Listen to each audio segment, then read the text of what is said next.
So dear student, अब हम start करेंगे इम्पोर्टेंट कंपाउंड ऑफ कार्बन। ध्यान से देखिएगा, हमारे सिलेबस में कार्बन के दो इम्पोर्टेंट कंपाउंड दिए गए हैं। एक है कार्बन मोनोऑक्साइड और सेकंड है कार्बन डाइऑक्साइड। ओके, ध्यान से देखिए, पी ब्लॉक एलिमेंट्स में कार्बन के दो इम्पोर्टेंट कंपाउंड है। इसमें नंबर 1 है carbon monoxide, carbon monoxide. Okay, इसका फॉर्मूला है CO। ठीक है, CO carbon monoxide.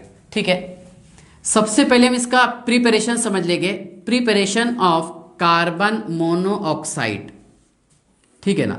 Number 1, carbon का इनकम्प्लीट कंबस्शन करने पर, मतलब लिमिटेड सप्लाई ऑफ एयर, तो इसमें तैयार होगा CO कार्बन मोनोऑक्साइड। कितने ऑक्सीजन है इसमें? 2।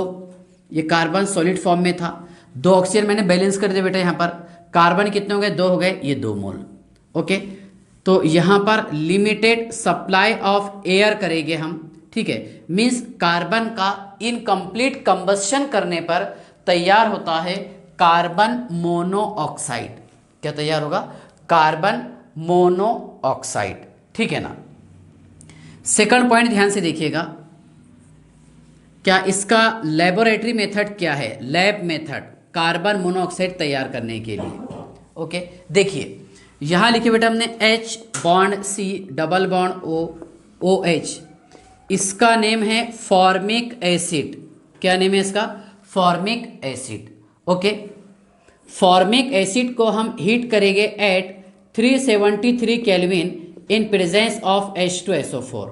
ओके, मीन्स फॉर्मिक एसिड का डिहाइड्रेशन करने पर तैयार होता है कार्बन मोनोऑक्साइड। क्या तैयार होगा? Carbon monoxide. देखिए ध्यान से आप, ठीक है, क्या बाहर निकाल लिया हमने यहां से? H2O। ओके, और ये CO कार्बन मोनोऑक्साइड। बहुत सिंपल टॉपिक है, बेसिक चीजें हैं। ठीक है ना। क्या नेम था इसका? Formic acid. Okay, formic acid का डिहाइड्रेशन करने पर तैयार होता है कार्बन मोनोऑक्साइड। डिहाइड्रेशन बोले तो removal of water molecule. Okay, ये OH और H क्या बाहर निकाल लिया हमने? H2O। ठीक है ना। क्या बचे इसमें? CO carbon monoxide. Okay, mechanism नहीं पढ़ना है, तो सिलेबस में नहीं है ना, तो समझाता था मैकेनिज्म। ठीक है, सेकंड पॉइंट देखिए बेटा, इसमें हमने यहां लिखे हैं COOH बॉन्ड COOH। इसका नेम है ऑक्जेलिक एसिड। क्या नेम है? Oxalic acid. जब हम ऑक्जेलिक एसिड का डिहाइड्रेशन करते हैं, और डिहाइड्रेटिंग एजेंट है यहां पर H2SO4। कौन सा? H2SO4, that is sulphuric acid. क्या रहेगा? Sulphuric acid. देखिए, तो इसको हीट करेंगे हम एट 373 केल्विन पर। Okay, minus H2O। देखिए क्या होगा, यहां का OH और ये H क्या बाहर निकाल लिया हमने? H2O। Okay, water. उसके बाद में CO2 कार्बन डाइऑक्साइड गैस और CO कार्बन मोनोऑक्साइड। CO क्या रहेगा इसमें? Carbon monoxide. ठीक है ना। तो ध्यान से देख लो, ये है इसका लेबोरेटरी मेथड, मतलब लैब में इसे हम कैसे तैयार कर सकते हैं। तो लैब में तैयार कर सकते हैं इसे हम फॉर्मिक एसिड से भी और ऑक्जेलिक एसिड से भी। ओके, फॉर्मिक एसिड का जब हम डिहाइड्रेशन करते हैं एट 373 केल्विन, बराबर कितने टेम्परेचर पर? 373 kelvin, to form carbon monoxide, और बाय प्रोडक्ट रहेगा इसमें वाटर। डिहाइड्रेशन मतलब वाटर को रिमूव करना। देखिए, dehydration, removal of water, removal of water. जब भी आपको डी शब्द लिखा हुआ कहीं, तो डी का मीनिंग ही रिमूव होता, और हाइड्रेट बोले तो वाटर। ठीक है, तो ध्यान से देखिए, फॉर्मिक एसिड का डिहाइड्रेशन करने से तैयार हुआ कार्बन मोनोऑक्साइड, और ऑक्जेलिक एसिड का डिहाइड्रेशन करने से तैयार हुआ कार्बन मोनोऑक्साइड और कार्बन डाइऑक्साइड। ओके, और अपने को तैयार क्या करना था? Carbon monoxide. प्रिपरेशन नंबर 3, देखिए कमर्शियल मेथड। कमर्शियल मेथड, देखिए कार्बन का रिएक्शन करवाएंगे हम स्टीम के साथ, भाप। किसके साथ में? स्टीम, भाप। ओके, देखो कार्बन कौन से फॉर्म में है, सॉलिड फॉर्म में है, और ये स्टीम के फॉर्म में। तो बेटा ये तैयार करेगा वाटर गैस। छोटी छोटी चीजें याद रखना है आपको, क्या तैयार करेगा, वाटर गैस। और वाटर गैस का फॉर्मूला है CO+H2, that is called as water gas. इसके लिए टेम्परेचर रिक्वायर्ड है 473 केल्विन से लेकर के 1273 केल्विन तक के, मतलब 200 से 1000 डिग्री सेल्सियस तक, वेरी हाई टेम्परेचर पर। ठीक है ना। तो देखो कार्बन का रिएक्शन करवाएंगे हम स्टीम के साथ, तो इसमें तैयार होगा CO+H2। क्या तैयार होगा, CO+H2, और इसी को हम वाटर गैस कहते हैं। क्या बोलेंगे, वाटर गैस। सेकंड नेम है बेटा इसका सिंथेटिक गैस, सिंथेटिक गैस। और थर्ड नेम सिंग गैस, मतलब सिंथेटिक का एब्रीवेशन लिखे हमने, सिन और गैस। ओके, ध्यान से देखिए, कार्बन का रिएक्शन स्टीम से करवाएंगे हम at very high temperature 200 to 1000 degree Celsius. Okay, to gives water gas. अब आपको ये हमेशा याद रखना है, तो वाटर का फॉर्मूला आप कभी नहीं भूलेंगे, है ना, बस उसमें कार्बन जोड़ दो आप। ये भी नहीं हो रहा ना इसका कि CO+H2, that is called as water gas. क्या रहेगा, water gas. Instead of steam, अब स्टीम की जगह अगर हम दूसरा सब्सटेंस यूज करेंगे, एयर यूज करेंगे, देखिए C+O2+4 मोल ऑफ N2, ध्यान से देख लो, एट 1273 केल्विन। कितने टेम्परेचर पर, 1273 केल्विन। ओके, तो ध्यान से देखिए, इसमें तैयार होगा CO+4 मोल ऑफ N2। ठीक है ना। तो यहां पर आपको 2 मोल लेना है इसके, चलिए 2 मोल ले लिया मैंने, CO+N2, that is called as producer gas, producer gas. इसे हम प्रोड्यूसर गैस कहते हैं। क्या बोलेंगे इसको, प्रोड्यूसर गैस। ध्यान से देखिएगा कि यहां पर स्टीम की जगह मैंने क्या यूज किया हूं, ऑक्सीजन और N2 यूज किया। क्या यूज किया, ऑक्सीजन और N2, और टेम्परेचर और इंक्रीज कर दिया, मतलब यहां पर एग्जैक्ट कितना बता दिया हमने, 1273 केल्विन। ओके, तो यहां पर देख लो ये कार्बन मोनोऑक्साइड बन गया, है ना, और CO+N2 को क्या बोलते हैं हम, प्रोड्यूसर गैस, है ना। और इसका इस्तेमाल करते हैं, देखो वाटर गैस और सिंथेटिक गैस एक्ट एज अ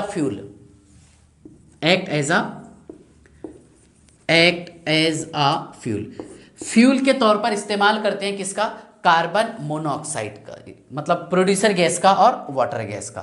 ओके, अब ये फर्दर तैयार करता है हाइड्रोकार्बन। ठीक है, वाटर गैस क्या तैयार करेगा, हाइड्रोकार्बन। ठीक है, इसके बाद देखिए, तो मैंने आपको क्या बताया, 3 प्रिपरेशन, फर्स्ट, सेकंड और थर्ड। प्रिपरेशन के बाद हम आमतौर पर क्या पढ़ते हैं इसका, properties, that is physical properties. ध्यान से देखना आपने, फिजिकल प्रॉपर्टी क्या है इसका, प्रॉपर्टीज लिख देंगे, that is physical and chemical both properties. देखो carbon monoxide is a colourless, odourless and almost insoluble in water. Water में ये सोल्यूबल नहीं होता। ध्यान से देखिएगा क्या क्या है ये, carbon monoxide is a colourless, comma, odourless and almost insoluble in water, मतलब वाटर में सॉल्युबल नहीं होता। कौन, कार्बन मोनोऑक्साइड गैस। ध्यान से देखना, ये गैस क्या है, कलरलेस है, ऑर्डरलेस है and almost insoluble in water. ठीक है ना। सेकंड पॉइंट ये है कि carbon monoxide is a poisonous gas. कौन सा गैस है, पॉइजनस गैस। ठीक है, ध्यान से देखिए, it is a poisonous gas and burn with blue flame. किसके साथ में जलता है ये, ब्लू फ्लेम के साथ। कौन, कार्बन मोनोऑक्साइड। याद रखना आपने, एक एक पॉइंट इंपॉर्टेंट है इसका। ठीक है ना। इसके बाद देखिए, carbon monoxide is a strong reducing agent. क्या बोला मैंने आपको, carbon monoxide is a strong reducing agent. देखिए, it is a strong reducing agent. ये कार्बन मोनोऑक्साइड ये स्ट्रॉन्ग रिड्यूसिंग एजेंट होता है। ठीक है, याद रखेंगे आप। हाँ, इसका स्क्रीनशॉट निकाल लो, पेज नंबर 3 जल्दी से थोड़ा। हाँ देखिए,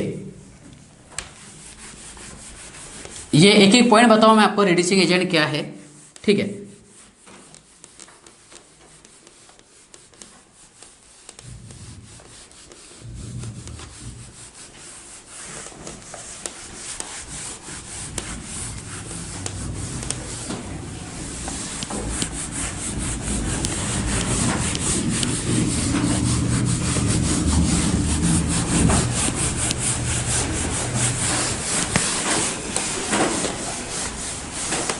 देखिए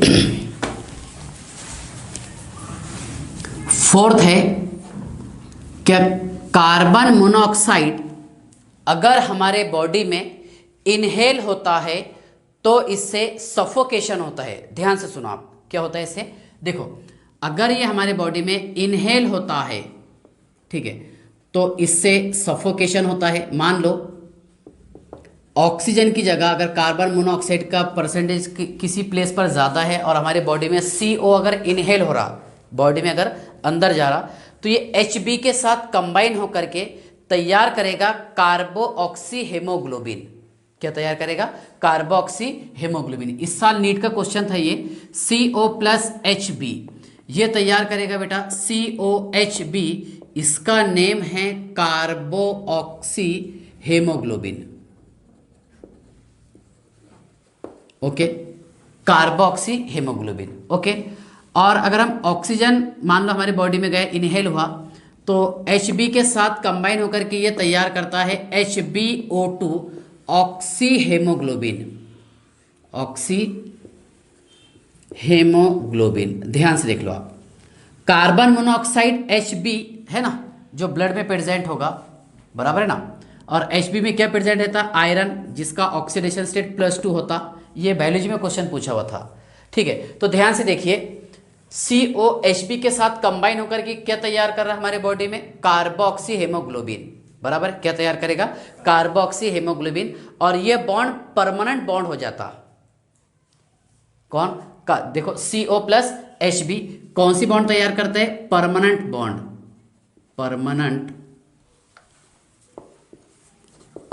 परमानेंट बॉन्ड तैयार करता, ठीक है ना। लेकिन यहां पर O2+Hb का ये बॉन्ड परमानेंट नहीं बल्कि टेम्पोररी बॉन्ड रहता, मतलब ये बॉन्ड टूट जाता। देखिए, टेम्पोररी। ओके, अब ये परमानेंट बॉन्ड तैयार कर रहा है, तो इसका मीनिंग क्या हो रहा है कि COHb, okay, COHb is 300 times more stable as compare to HbO2। मतलब दोनों का अगर हम कंपेयर करेंगे स्टेबिलिटी का, तो ये 300 टाइम्स मोर स्टेबल होता है एज कंपेयर टू HbO2। देखिए, COHb is 300 times more stable than HbO2। ठीक है, अब देखिए, कार्बन मोनोऑक्साइड तो एक सफोकेटिंग गैस है। अब हमारे बॉडी में Hb के साथ ये कंबाइन होगा। Hb में क्या प्रेजेंट रहता? आयरन, मतलब आयरन के साथ में कंबाइन हो गया, तो ये स्टेबल कंपाउंड तैयार कर दिया इसने, परमानेंट बॉन्ड तैयार कर दिया। अब इसको निकालना इम्पॉसिबल है, ठीक है ना। अब बॉडी में जो ऑक्सीजन इनहेल हो रहा, तो ऑक्सीजन के लिए कोई रास्ता ही नहीं है, कोई जगह ही नहीं है, ठीक है। तो इसकी वजह से क्या होता है, देखो, सफोकेशन होगा और फाइनली डेथ हो जाती है। याद रखेंगे आप, फाइनली डेथ। देखो, कॉजेस फाइनली डेथ। देखिए, पहले तो क्या होगा इससे, क्या CO से बहुत ज़्यादा सफोकेशन होता है, ठीक है। दूसरी बात ये Hb के साथ कंबाइन हो गए, तो मतलब यहाँ पर देखो कि Hb और CO ये परमानेंट बॉन्ड बना लिया, स्टेबल रहता है 300 टाइम्स, है ना, more stable as compare to HbO2, ठीक है।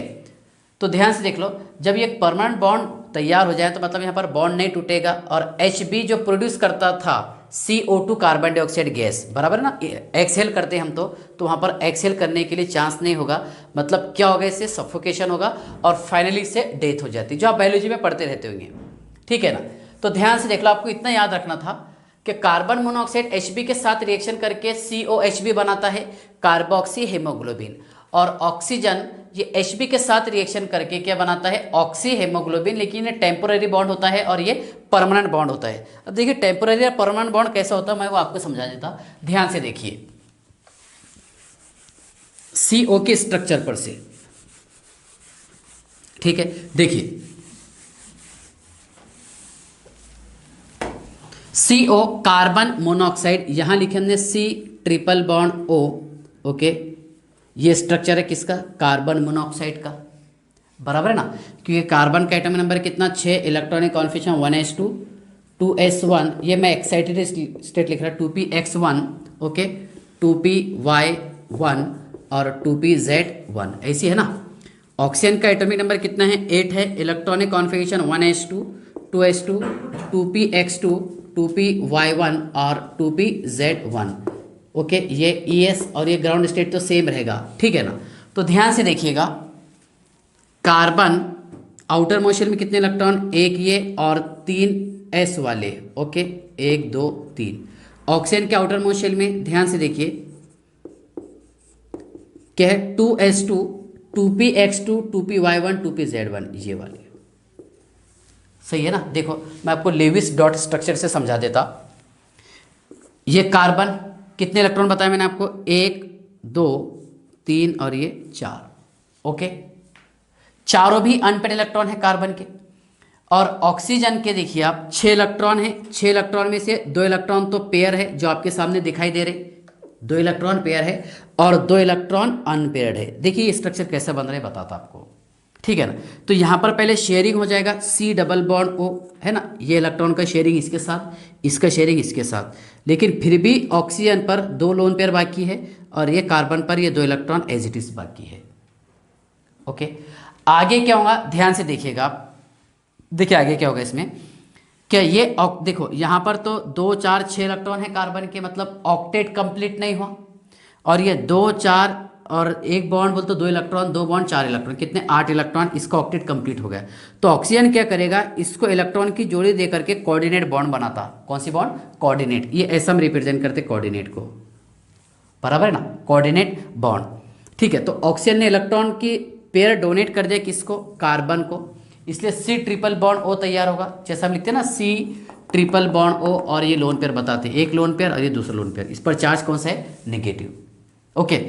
अब ये कार्बन एटम क्या करेगा, देखो Hb के साथ, ठीक है ना, बॉन्ड तैयार कर देगा, मतलब Hb के साथ कर रहा, मतलब Hb में क्या प्रेजेंट है, आयरन है, किसके फॉर्म में, Fa डाइपॉजिटिव के फॉर्म में, ठीक है। तो इसके साथ मिलकर के बॉन्ड तैयार कर देता और वो मोर स्टेबल बॉन्ड होता, बराबर है। क्या यहाँ से कार्बन मोनोऑक्साइड को रिमूव करना पॉसिबल नहीं है, इसलिए आप सुनते रहते होंगे क्या, जहाँ पर सफोकेशन बहुत ज़्यादा होता है ना, तो वहाँ पर डेथ होने के चांसेस होते, और या फिर स्मोकिंग से, है ना, स्मोकिंग इनकम्प्लीट कंबशन है ना, उससे भी कौन सी गैस बनती, कार्बन मोनोऑक्साइड गैस, उससे भी सफोकेशन होता, ठीक है ना। तो चलिए ध्यान से देखिए कि यहाँ पर CO और Fe मिलकर के कौन सी बॉन्ड बनाता है, कोऑर्डिनेट बॉन्ड, कौन सी, क्योंकि इसके पास में लोन पेयर है ना इलेक्ट्रॉन, किसके पास में, कार्बन के पास में भी, ऑक्सीजन के पास में भी है, लेकिन कार्बन इलेक्ट्रॉन डोनेट करेगा ऐसा, देखो M और ये CO, ये ऐसा है ना, मतलब इलेक्ट्रॉन की पेयर डोनेट कर दिया इसने और ये एज इट इज, बराबर है, समझ में आ गया आपके, कौन सी बॉन्ड रहेगी ये, कोऑर्डिनेट बॉन्ड। इसलिए आपने कोऑर्डिनेशन में पढ़े थे कि मेटल कार्बोनिल बॉन्ड तैयार करता, कौन सी बॉन्ड, मेटल कार्बोनिल, है ना, कार्बोनिल बोल तो ये वाला और ये, ठीक है ना, मेटल कार्बोनिल बॉन्ड, ठीक है ना। तो देखो ये आपको समझ में आ गया क्या, क्या यहाँ पर COHb के साथ कंबाइन होकर के क्या तैयार कर रहा है, कार्बोक्सी हेमोग्लोबिन, ओके, और ऑक्सीजन के साथ कंबाइन होकर के क्या तैयार कर रहा है, ऑक्सी हेमोग्लोबिन, ठीक है ना। CO क्या था, सफोकेटिंग गैस, दम रुक जाना, है ना, दम रुकता है इससे, ठीक है। इसके बाद देखिए कि COHb is 300 time more stable as compare to, okay, HbO2, बराबर है। तो इसकी वजह से क्या होगा, सफोकेशन होगा, और सफोकेशन होने की वजह से फाइनली इससे डेथ हो सकती है, ठीक है ना, कॉजेस फाइनली डेथ, ठीक है ना। तो याद रखेंगे देखिए एक टॉपिक मैंने आपको ये बताया कि कार्बन मोनोऑक्साइड का, ये carbon monoxide is a strong reducing agent, बराबर है। कार्बन मोनोऑक्साइड का इस्तेमाल कैसे करते हैं हम, स्ट्रॉन्ग रिड्यूसिंग एजेंट। मान लीजिए, देखिए इसको कमर्शियली तौर पर कैसे इस्तेमाल करेंगे ये ध्यान से देखना है आपको। मान लो आप कि Fe2O3 ये है और जो जमीन के अंदर प्रेजेंट है, बराबर है। अब यहां से आपको ऑक्सीजन को सेपरेट करना है और प्योर मेटल को अलग निकालना है, ठीक है। तो यहां पर हम रिड्यूसिंग एजेंट का इस्तेमाल करते, that is carbon monoxide. Carbon monoxide क्या करेगा, क्या इस मेटल के साथ जो इम्प्यूरिटीज है मीन्स ऑक्सीजन है, इसको निकाल करके CO2 के फॉर्म में बाहर निकाल लेगा। ये 3 मोल, ये इक्वेशन बैलेंस करने के लिए बताया मैंने आपको, और प्योर आयरन देगा, बराबर है ना। तो कार्बन मोनोऑक्साइड का इस्तेमाल करते हैं हम किसके लिए, मेटलर्जी प्रोसेस के लिए। किसके लिए, मेटलर्जी। मेटलर्जी समझता ना, metallurgy means the process in which pure metal is separated from its ore. ऐसा प्रोसेस जिसमें प्योर मेटल को इसके ओर में से सेपरेट किया जाए, बराबर है ना। जैसे यहाँ से हमने सिर्फ मेटल बाहर निकाल लिए, तो किसकी मदद से निकाले हमने, कार्बन मोनोऑक्साइड है रिड्यूसिंग एजेंट, ठीक है। मतलब रिडक्शन करवाया ना इसने। रिडक्शन का मीनिंग क्या था, गेन ऑफ हाइड्रोजन और लॉस ऑफ ऑक्सीजन, एक ही बात है। तो यहाँ इसने ऑक्सीजन का लॉस करवाया, ठीक है। इसके बाद देखिए ZNO, ओके। तो यहाँ पर भी हम यूज करेंगे कार्बन मोनोऑक्साइड, तैयार करेगा zinc plus CO2 carbon dioxide gas liberated, बराबर है। इसके बाद देखिए Cr2O3 plus 3 mole of CO2 ग्यूस, okay, twice Cr plus thrice CO2 carbon dioxide gas liberated, 3 mole of carbon dioxide gas liberated, बराबर है। मतलब यहाँ पर देखो, और में से प्योर मेटल को सेपरेट करने के लिए भी हम कार्बन मोनोऑक्साइड का इस्तेमाल करते हैं। समझ में आ गए, समझ में आ गया ना। क्या निकाले यहाँ से हमने, गैंग, जिसको बोलते थे हम गैंग। गैंग बोले तो अनवांटेड मटेरियल प्रेजेंट इन और कॉल्ड एज गैंग, ठीक है ना। तो याद रखेंगे आप। इसके बाद देखो क्या कार्बन मोनोऑक्साइड ये मेटल के साथ रिएक्शन करके तैयार करता है कोऑर्डिनेशन कंपाउंड। क्या तैयार करता, कोऑर्डिनेशन कंपाउंड। कौन कौन से करता वो मैं आपको समझा के देता, ठीक है ना। इसका पेज नंबर शायद 4 है, निकाल लो।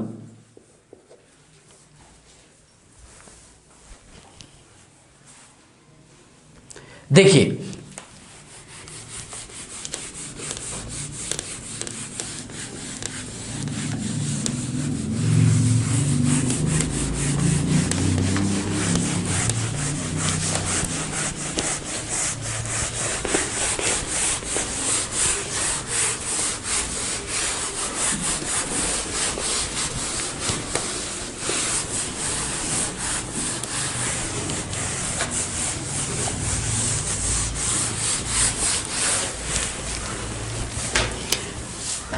देखो निकेल, इसका रिएक्शन करवा रहे हम CO के साथ, ओके। तो आपको पता है क्या, ये C ट्रिपल बॉन्ड O जिसमें एक lone pair of electron present होगा, ओके। ध्यान से देख लो। और मेटल के पास में वैकेंट d ऑर्बिटल होते हैं। कौन से ऑर्बिटल, वैकेंट d ऑर्बिटल। तो हर लिगेंड जो है एक इलेक्ट्रॉन की जोड़ी डोनेट करेगा मेटल आयन को, बराबर है। मतलब यहां पर CO जो काम करेगा, ये काम करेगा लेविस बेस का। अब लेविस बेस किसको बोलते हैं हम, जो सब्सटेंस इलेक्ट्रॉन पेयर डोनेट करे। इसके पास में इलेक्ट्रॉन पेयर है, किसके पास में, CO के पास। मैंने यहां इसके 4 मोल यूज किया, कितने मोल, 4। ये तैयार करेगा NiCO/4, इसका नेम है टेट्रा कार्बोनिल निकेल। क्या नेम है इसका, टेट्रा कार्बोनिल निकेल। 4 कार्बोनिल है ना और निकेल, बराबर है। तो कौन सी बॉन्ड तैयार किया इसने, मेटल कार्बोनिल कंपाउंड। कौन सा, मेटल कार्ब, ये मेटल है और ये क्या, CO मीन्स कार्बोनिल, जिसको हम कार्बन मोनोऑक्साइड बताए। सेकंड एग्जांपल देखो आप, Fe, ये 5 मोल ऑफ CO के साथ कंबाइन होकर के तैयार करेगा FeCO/5, ओके। ये रहेगा बेटा पेंटा कार्बोनिल आयरन, ओके। और ब्रैकेट में 0 इसलिए लिख रहे हैं हम क्योंकि इसका ऑक्सीडेशन स्टेट 0 होगा, ठीक है ना। तो ये कंपाउंड थे, ध्यान से देखिए, इंपॉर्टेंट कंपाउंड ऑफ कार्बन। तो पहला कंपाउंड मैंने आपको बताया कौन सा, कार्बन मोनोऑक्साइड, ठीक है ना। बस इतने जो अपना एग्जाम ओरिएंटेड है, जो सिलेबस में डिजाइन किया हुआ है, उतने मैंने आपको बताया, ठीक है। सेकंड कंपाउंड है इसमें कार्बन डाइऑक्साइड। कौन सा? Carbon dioxide. अब देखिए कार्बन डाइऑक्साइड मतलब उसमें क्या क्या पढ़ना है आपको। सबसे पहले तो आपको पढ़ना है उसमें कि कार्बन डाइऑक्साइड को हम प्रिपेयर कैसे करेंगे, ठीक है। उसमें हाइब्रिडाइजेशन कौन सा होगा, जैसे यहाँ पर CO का अगर हम हाइब्रिडाइजेशन की बात करेंगे, देखिए 3 बॉन्ड थे ना इसी, कितने सिग्मा बॉन्ड है बेटा? 1 और 2 पाई बॉन्ड रहती है सर इसमें, है ना। तो 1 सिग्मा और 1 लोन पेयर है, means therefore carbon is sp2 hybridized. कौन सा हाइब्रिडाइज्ड है? Sorry sp। और अगर sp हाइब्रिडाइज्ड है बेटा तो ये क्या रहेगा? लीनियर स्ट्रक्चर रहेगा इसका। कौन सा? लीनियर स्ट्रक्चर, ठीक है। यहां पर अगर हम ऑक्सीजन की भी बात करेंगे तो oxygen is also sp hybridized, बराबर है ना। याद रखिए ना, sp हाइब्रिडाइज्ड, जो हम केमिकल बॉन्डिंग में भी पढ़ते रहते हैं, ठीक है ना। तो देखो यहाँ पर हमने क्या क्या पढ़े, कार्बन मोनोऑक्साइड का प्रिपरेशन, उसका फिजिकल और केमिकल प्रॉपर्टीज और स्ट्रक्चर, इससे ज़्यादा कुछ दिया हुआ नहीं है, ठीक है। यूजेज भी बताया मैंने आपको, क्या रिड्यूसिंग एजेंट के तौर पर इस्तेमाल करते, क्या ओर में से इम्प्योरिटी जो प्रेजेंट होती है उसको निकालने के लिए इस्तेमाल करते हैं, और मेटल को प्यूरिफाई करते, किससे? कार्बन मोनोऑक्साइड से, ठीक है। अब सेकंड कंपाउंड है कार्बन डाइऑक्साइड, इसका स्क्रीनशॉट निकाल लो।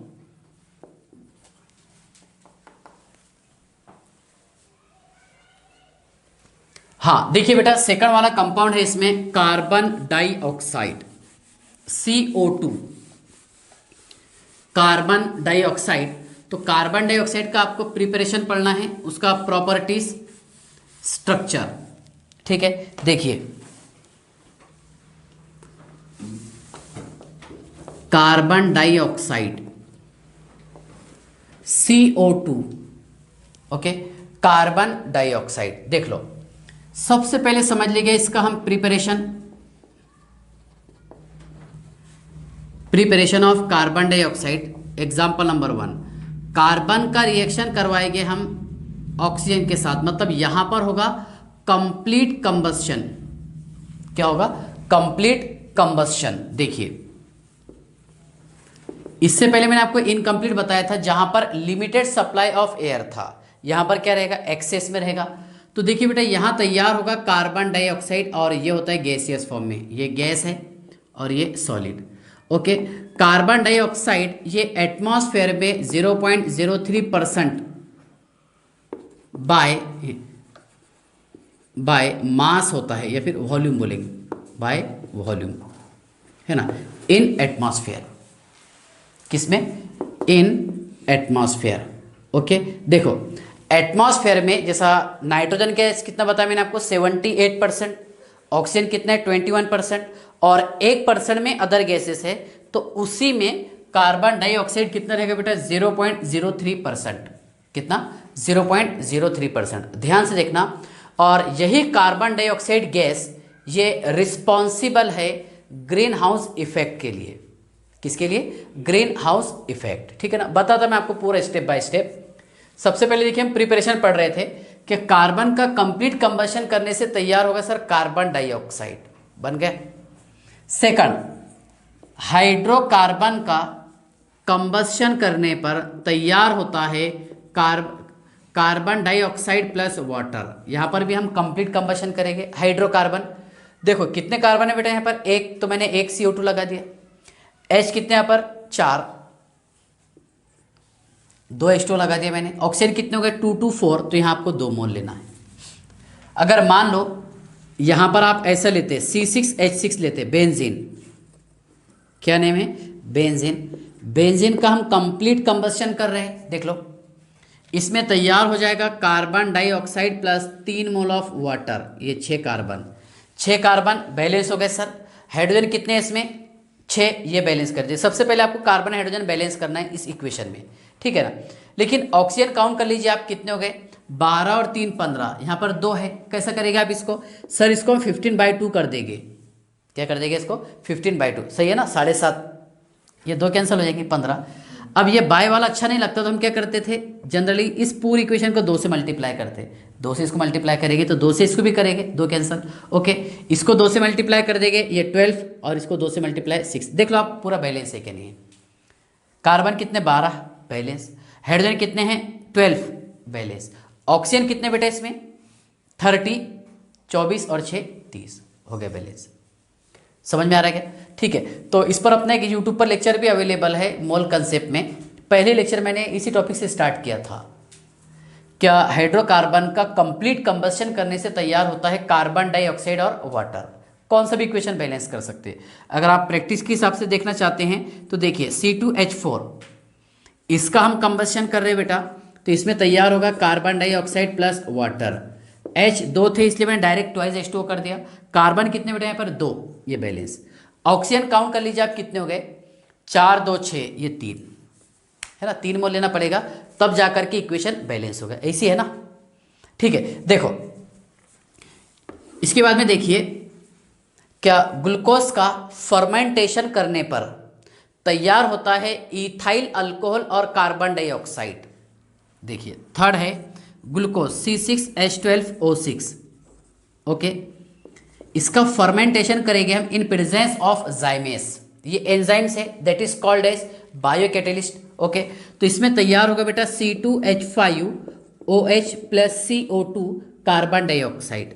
ओके, देखिए मैंने 2 मोल लिखा, क्यों लिखा ध्यान से देखिएगा, कितने कार्बन है 6, 4 और ये 2, हो गए 6 बैलेंस कार्बन।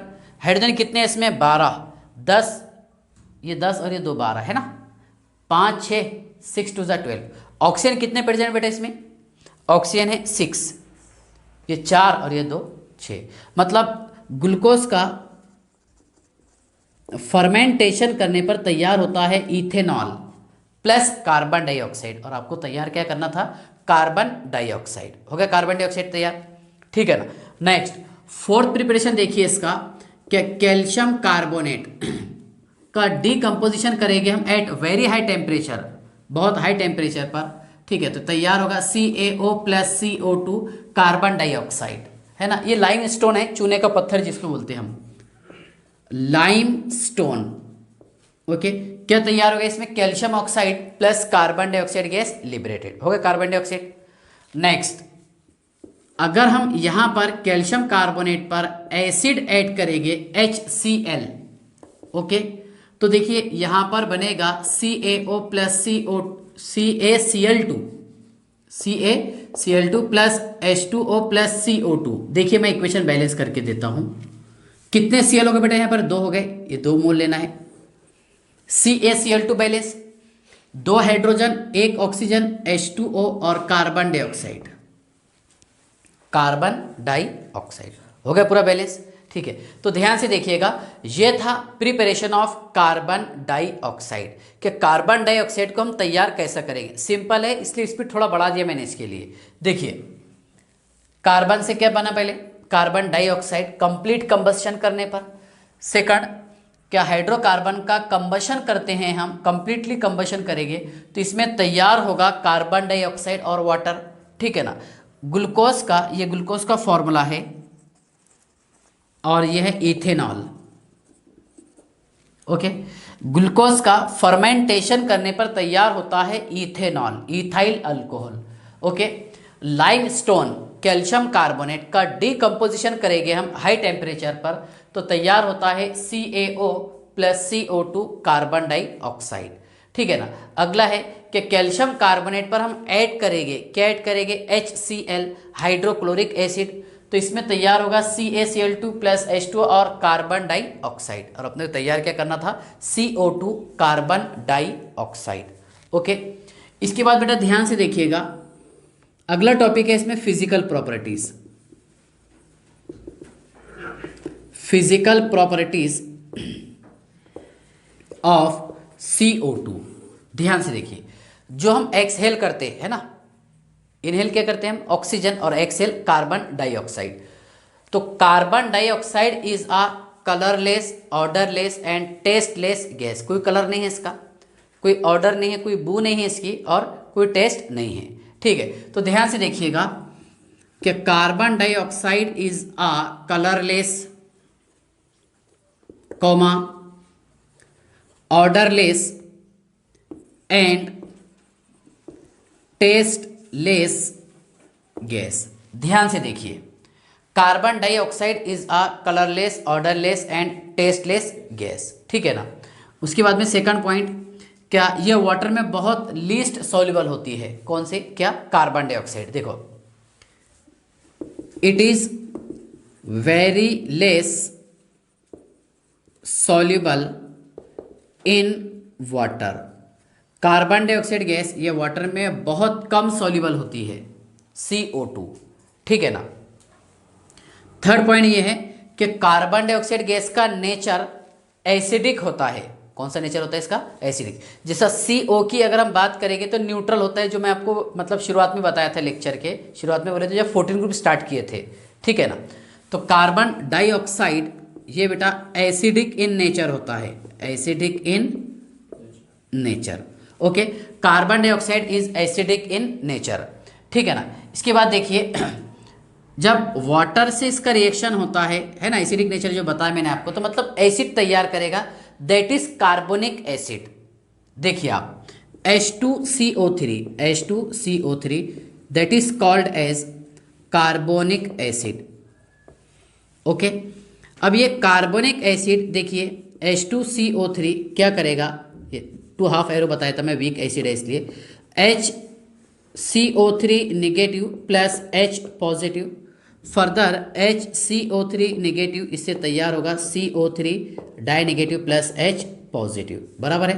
तो इसका काम ये होता है कि हमारे बॉडी में जो pH है उसको मेंटेन करके रखता है। हमारा जो बॉडी का pH है वो थोड़ा सा बेसिक नेचर का होता है, बराबर है।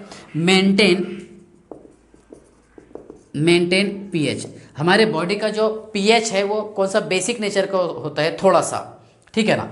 pH होता है हमारा 7.26 टू 7.42, बराबर है। देखो 7 पे क्या रहेगा? न्यूट्रल।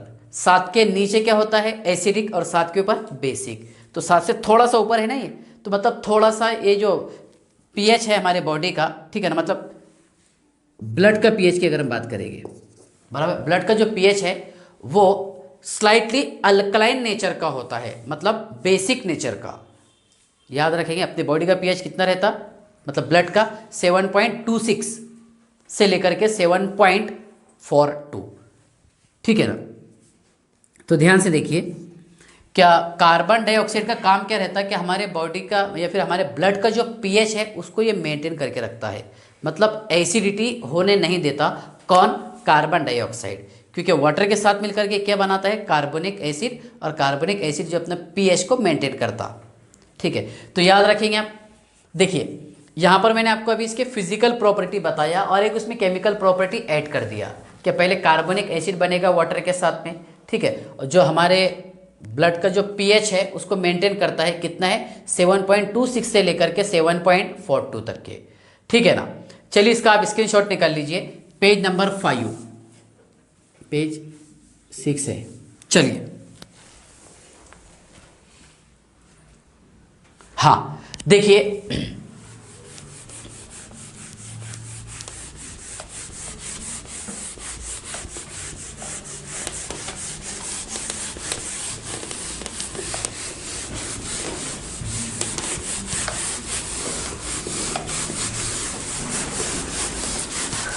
कार्बन डाइऑक्साइड ये अमोनिया के साथ रिएक्शन करके यूरिया तैयार करता है। देखिए आप ध्यान से, यहां लिखे हमने carbon dioxide, chemical reaction number 4, ammonia के साथ रिएक्शन करके ये यूरिया तैयार करता है। पहले एक इंटरमीडिएट बनेगा और बाद में फिर यूरिया। यूरिया का फॉर्मूला है बेटा NH2 C double bond O bond NH2। ध्यान से देखिएगा, NH2 C double bond O bond NH2, that is called as urea, ठीक है ना। कार्बन डाइऑक्साइड ये अमोनिया के साथ रिएक्शन करके यूरिया बनाता है, मतलब N वहां पर आपको कितने दिखाई दे रहे? 2 है ना प्रोडक्ट में, तो यहां पर सिंपल सी बात है, आपको 2 मोल लेना है, ले लिए 2 मोल, 2 हाइड्रोजन और 1 ऑक्सीजन, H2 मैंने बाहर निकाल लिया, ठीक है ना। क्या बचा इसमें? CO, 2 N और 4 H, NH2 CO और NH2, that is called as urea, ठीक है। तो देखिए पहले इसमें जो इंटरमीडिएट बनता है NH2 C double O NH4, ध्यान से देखिए बेटा, कितने N है इसमें? 2 है सर, ये बैलेंस कर दिए। H कितने? 6, 2 4 6 बैलेंस, ओके।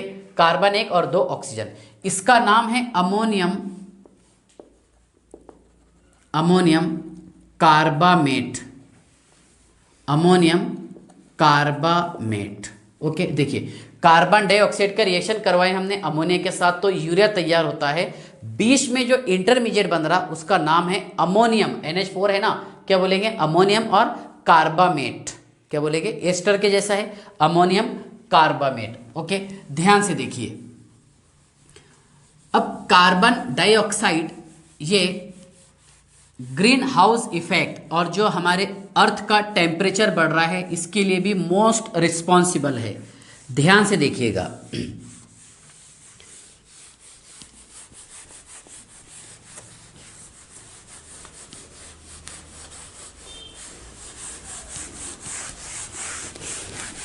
देखिए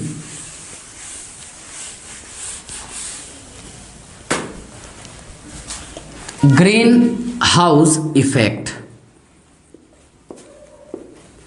ग्रीन हाउस इफेक्ट, ठीक है। चलिए देखिए, ग्रीन हाउस इफेक्ट और ग्लोबल वार्मिंग के लिए कार्बन डाइऑक्साइड गैस क्यों रिस्पॉन्सिबल है। ध्यान से देखिएगा, मान लीजिए हमारा सन है और यहाँ से देखिए एक यूवी रेज आती है, एक IR that is called as infrared और एक है विजिबल लाइट, विजिबल रेस, है ना।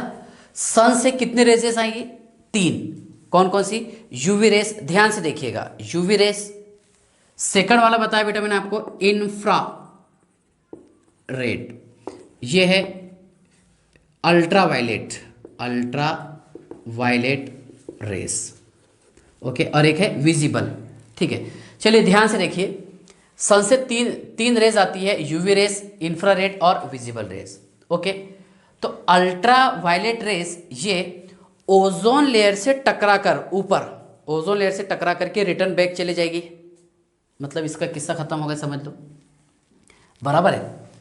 दूसरी बात ध्यान से देखिए आप, क्या इंफ्रारेड और विजिबल रेस ये कहाँ पर आएगी, अर्थ पर, ज़मीन पर आएगी, मतलब सूरज से रेज आ रही तो यहाँ पर टेम्परेचर इंक्रीज हो रहा है ना।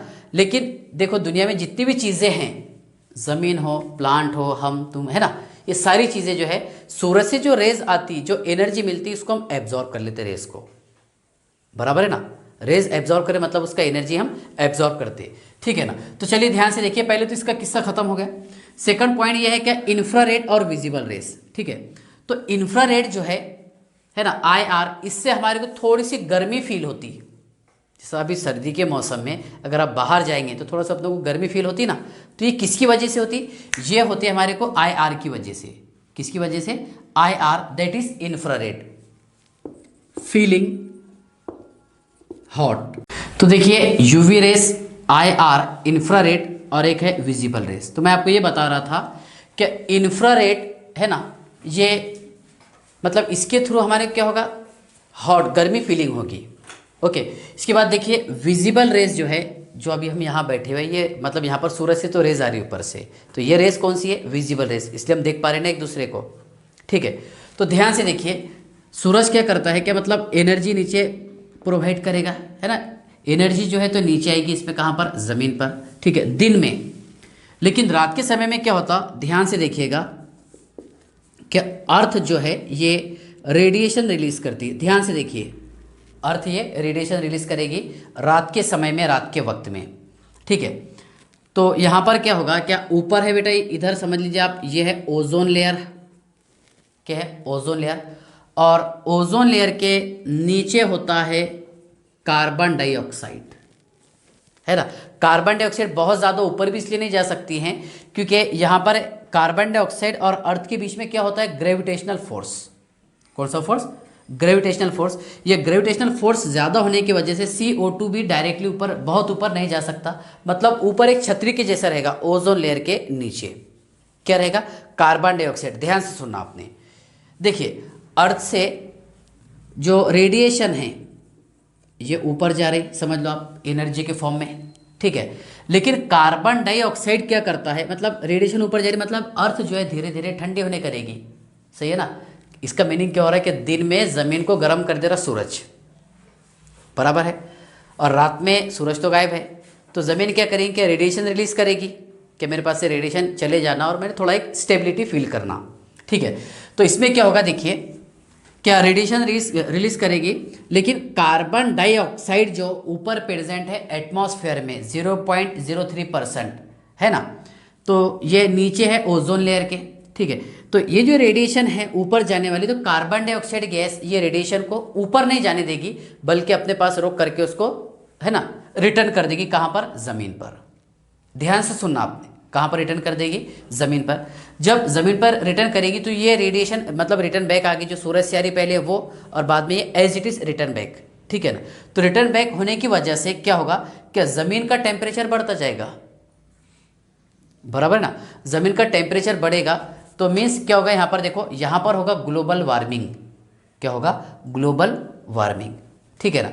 ये जो ज़मीन का टेम्परेचर बढ़ रहा है किसकी वजह से? कार्बन डाइऑक्साइड गैस ने जो रेडिएशन को रोका है, इसी को बोलते हैं हम ग्रीन हाउस इफेक्ट। क्या बोलेंगे इसे हम?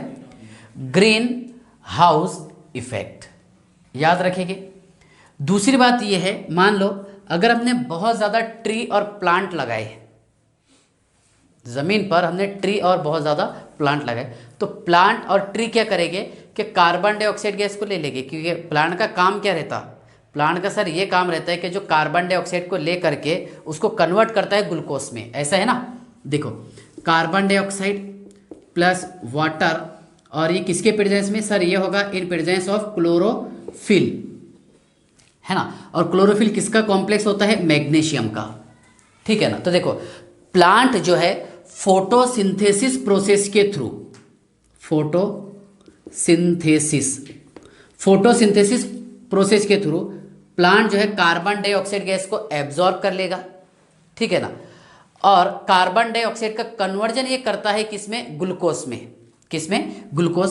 C6H12O6 plus H2O plus O2, और हमारे को ऑक्सीजन गैस देता है। ध्यान से सुनिए आप, क्या है तो यहाँ मैंने इसके 6 मोल लिए क्योंकि कार्बन 6 थे, ओके। मैं इसके 12 मोल ले लेता, रेशियो कितना आ रहा है इसका? 1:2 आ रहा सर। देखिए आप ध्यान से, कार्बन बैलेंस हो गए, ओके। हाइड्रोजन कितने हैं इसमें? 24, यहाँ मैंने 12 बैलेंस किया, ओके। और ये 12, 6 वाटर हो गए बैलेंस। ऑक्सीजन कितने हैं इसमें? देखो 12 + 12 कितना? 24, ठीक है ना। तो 6 + 6 कितना? 12 + 6, ठीक है ना। तो देखो, अगर मान लो हमने बहुत ज़्यादा प्लांटेशन के ट्री लगाए, है ना, दरख्त लगाए, पेड़ लगाए, तो क्या होगा, क्या ये जो ग्लोबल वार्मिंग इंक्रीज हो रहा या फिर ग्रीन हाउस इफेक्ट जो हो रहा, ठीक है, एटमॉस्फेयर में जो कार्बन डाइऑक्साइड गैस प्रेजेंट है, उस कार्बन डाइऑक्साइड गैस को एब्जॉर्ब कर लेंगे कौन? प्लांट, बराबर है। और एब्जॉर्ब करने पर क्या तैयार करेंगे? ग्लूकोज, C6H12O6, है ना। तो इससे हमारे को एनर्जी मिलेगी अगर हम ये यूज़ करेंगे, खाएंगे तो, ओके। और उसी के साथ साथ हमारे को रिसेंटली रिजल्ट देता है ऑक्सीजन। इसलिए बोलते हैं ना अपन, क्या प्लांट जो है ये कार्बन डाइऑक्साइड गैस लेते और ऑक्सीजन गैस लिबरेट करते, है ना। तो कौन सा प्रोसेस हो गया? फोटोसिंथेसिस। और किसके प्रेजेंस में होता? क्लोरोफिल, बराबर है। क्लोरोफिल ये कोऑर्डिनेशन कंपाउंड किसका रहेगा? मैग्नीशियम का, ठीक है ना। अब प्लांट जो हमारे को उसके लीफ वगैरह ग्रीन दिखाई देती है, किसकी वजह से दिखाई देते? क्लोरोफिल की वजह से, ठीक है ना। तो ध्यान से देखिए, वहाँ से आपको इसका वैल्यू समझ में आ गया होगा कि क्या इंपॉर्टेंस है इसका, ठीक है। अब दूसरी बात ये है कि देखो, यहाँ पर अगर कार्बन डाइऑक्साइड का परसेंटेज समझ लो और बढ़ते जा रहा, ठीक है, मतलब प्लांट की हम कटिंग करते जा रहे, तो वहाँ पर कार्बन डाइऑक्साइड की जो लेयर है इस पर कोई इफेक्ट नहीं हो रहा, तो इससे क्या होगा कि ज़मीन का टेम्परेचर बढ़ते जाएगा, बराबर है। और देखा यह गया क्या हर 10 ईयर्स में, हर 10 साल में ज़मीन का टेम्परेचर अभी 1 डिग्री से 2 डिग्री सेल्सियस तक के बढ़ रहा। कहाँ से कहाँ तक के? 1 से 2 डिग्री सेल्सियस। मान लो अभी अपने अकोला का जो टेम्परेचर जाता है ये 48 तक के जाता ना गर्मियों में, 10 साल के बाद में 49, है ना, फिर 50। तो ऐसा मान लो आप कि 50, 60, 70 साल के अंदर तो फिर तो पूरा ख़त्म हो जाएगा, अगर इस तरह डिस्ट्रक्शन ऑफ ट्री शुरू रहा तो, बराबर है। तो देखिए, ये आपको समझ में आ गया green house effect. Green house effect कब होगा ज़्यादा?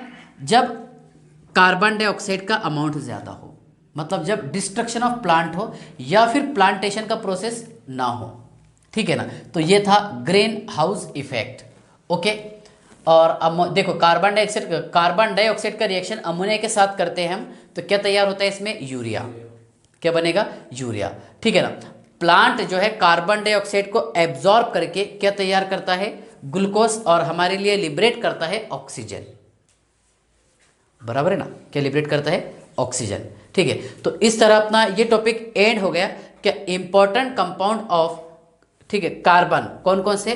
कार्बन मोनोऑक्साइड और एक कार्बन डाइऑक्साइड। अच्छा, एक इसमें लास्ट टॉपिक समझाना बाकी है, दैट इज स्ट्रक्चर। ध्यान से देखिए, मैं जल्दी समझा देता हूं। स्ट्रक्चर ऑफ कार्बन डाइऑक्साइड देखिए ध्यान से।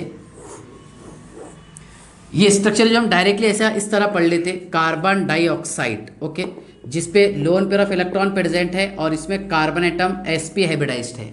कौन सा हाइब्रिडाइज्ड? sp। एक कार्बन से दूसरे कार्बन का डिस्टेंस रहता है बेटा इसमें 115 pm पिकोमीटर। कितना रहता? 115 pm पिकोमीटर। ठीक है, sp क्यों बोले हमने? सर यहाँ पर दो सिग्मा बॉन्ड है, ये एक सिग्मा बॉन्ड और ये एक सिग्मा बॉन्ड है ना, ये 115 pm है डिस्टेंस। ठीक है, दो सिग्मा बॉन्ड है, इसलिए कौन सा हाइब्रिडाइज्ड रहेगा? sp2। देखिए sp2 सॉरी sp हाइब्रिडाइज्ड कैसा आएगा? sp हाइब्रिडाइज्ड देखिए, कार्बन कितने बेटा इसमें? एक है, ठीक है ना। Atomic number 6, electronic configuration 1s2 2s2, और मैं एक काम करता इसका एक्साइटेड स्टेट लिखता हूँ 2s1 2px1 2py1 और 2pz1। ऑक्सीजन का एटॉमिक नंबर कितना बेटा? 8, electronic configuration 1s2 2s2 2px2 2py1 और 2pz1। ओके, देखिए यहाँ पर s और p ऑर्बिटल को मैंने मिक्स किया, ये बता दिया मैंने आपको, s और p, 1 2 3 4, यहाँ पर एक s और एक p को मैंने मिक्स किया। मिक्स करने पर कौन सा ऑर्बिटल तैयार करेगा? हाइब्रिड। और ये जो आपको दिखाई दे रहे px और py, ये रहेगा बेटा अनहाइब्रिड ऑर्बिटल। क्या रहेगा? Unhybrid orbital. ठीक है ना। तो s और p को मिक्स किया हमने, s कितने कंबाइन किए यहाँ पर? एक, और एक p कंबाइन किए। देखिए इस तरह तैयार कर दिया इसने। ये कार्बन एटम, मैं इधर से लेता हूं इसे, देखिए